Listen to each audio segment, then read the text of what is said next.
మరి దేవదారు స్తంభములు చూసారా? ఏదైనా చేయి, దేవుడు మహిమ కొరకు వెళ్ళేసి స్తంభాలు. మన ఆలోచన, మన తలంపులు ఎలా ఉండాలి? ఓన్లీ దేవుడి మీద గురి ఎక్కువగా ఉండాలి. ఈ స్తంభాలు, ఈ మహిమ మొక్కలు వెళ్తాం, ఈ పాత్ర ఎక్కువ ఇదే పోవాల. ఈ పాత్ర ఉంటే సరిపోతుంది. మరి దేవుడిని ఎప్పుడు నీతో మాట్లాడతాడో? నీతో దేవుడు మాట్లాడాలంటే నీ ఆలోచన, నీ తలంపులు అన్నీ అయ్యే. అక్కడ ఏమన్నా మన మానవుడు నీ చర్చికి వెళ్తాను కానీ అవన్నీ ఏంటి? అందులోనే గూడు కట్టుకుని ఉంది. ఇంట్లో హృదయాల్లో గూడు కట్టుకుని ఉండిపోయింది. అది మారతలేదు. నువ్వు మందిరం దేవుడిని అనుకుంటున్నాడు, బలిపెట్టాలి కడుతున్నాడు, కానీ మొత్తం దేవుడు ఎక్కువ ఉంటుందంటే దేవత వృక్షం మీద, చెట్ల మీద, లేదా మన ఇంట్లో అన్నింటి మీద వ్యామోహం ఉంటాయి. అన్నింటి మీద ఏదో దేవత నువ్వు దేవుడిని మొహం చూస్తే నువ్వేం పెట్టాలి? దేవుడు వాక్యం పెట్టాలి. నువ్వు వాక్యం పెట్టాలి. ఈ బలిపెట్టం కట్టాడు, బలిపెట్టం నువ్వు కట్టింది. నీ ఆలోచన, నీ తలంపులు ఇక్కడ మనం ఆ హృదయం మార్చుకుని పూర్తిగా ఇంకా దేవుడు అంటే దేవుడే, ఎవరో దేవుడు అంటే దేవుడిగా పెట్టుకుని ఈ బలిపెట్ట కట్టేసాడు. ఆ తలంపులు లేకుండా, ఆ తలంపులు అంటే ఇవన్నీ మన ఆలోచనలు, ఇవన్నీ మన జీవితం, మన బ్రతుకు ఆలోచనలు అన్నీ జనానికి. ఇవన్నీ ఎక్కడికి బలిపెట్టిన కాడికి వచ్చి ప్రార్థన చేస్తూ ఉంటారు. ఈ ప్రార్థన దేవుడు వింటలేదు. ఇంత ముక్కుబడి కట్టుకుంటేనే నీ మొదలు వింటలేదు. చిన్న ముక్కుబడి కట్టుకో తీయలేక అది జీవితాంతం ప్రార్థన వింటల్లా. ఆ వ్యక్తిని, ఆ స్త్రీ ఎంత గొప్ప సేవకురాలైనా సరే వింటలేదు. విన్నట్టు మనం ఎక్కడ బైబిల్లో ఉన్నదంటే మన చూడుకొని బైబిల్ చదువు చూడు. నా సేవకుడు చెప్తున్నాడు, సేవకుడికి ఎలా చెబుతున్నాడు అక్కడికి వెళ్ళి. మరి ఇవన్నీ ఏ వృక్షంలో నాటకూడదు అంటే మన ఆలోచన పూర్తిగా దేవుడు అంటే దేవుడు. లేవనలో ఇప్పుడు యేసు గారు ఎలా కట్టాడు? వాక్యం అంటే వాక్యమే కట్టాడు, ఇంకేం చేయలా. వాక్యమే కట్టాడు. అది వాక్యమే నడిచిపోతే కోట్ల మంది బతుకుతున్నారండి బాబు. అక్కడ అన్నం కరువా, శ్రేష్టమైన భోజనం. అక్కడ పని రేటు ఎంతమంది పని చేస్తున్నారు, ఎంతమంది భోజనం, తిండి, మంచిగా ఎక్కడ కొలత లేదు. సముద్రం ఆకేశ నక్షత్రం అంటే అబ్రహాం మించిపోయింది. అక్కడ మనం మించిపోయింది. ఈ హాస్పిటల్లో కూడా పనికిరావు.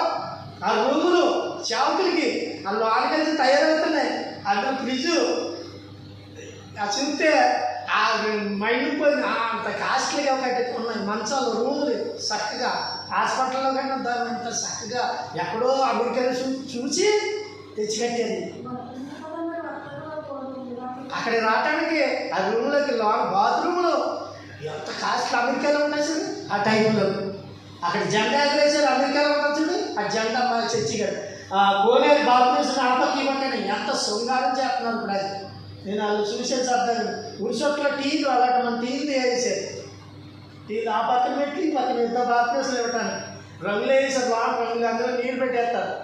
ఇప్పుడు అంత కోనేరులో కట్టేశారు. కానీ కీడు చూపించినా, కానీ ఎంత కీడు చూపించినా సేవకుడికి చూపించాడు. చదువుకుంటానన్నాడు. అందుకని మరి గుంటూరులో విస్తారమైన మందిరం అక్కడ కట్టాలని చూస్తున్నాడు. ఈ సంవత్సరం అక్కడ మొదలు పెడతారు. దీన్ని పట్టుకుంది.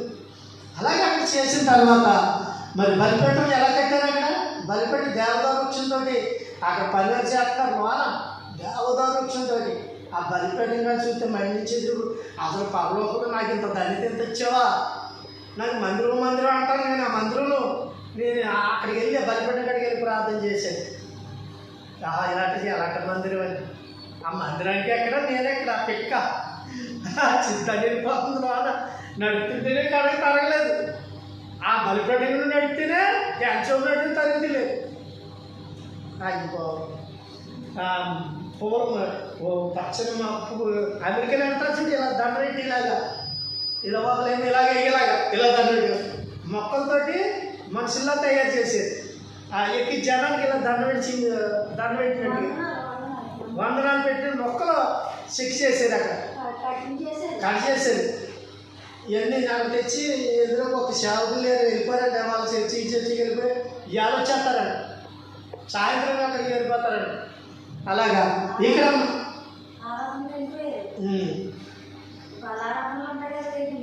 ఇవాళ బల్లారం చూసి సాయంత్రానికి వచ్చేస్తారంట, సాయంత్రానికి వచ్చేస్తారంట అక్కడికి.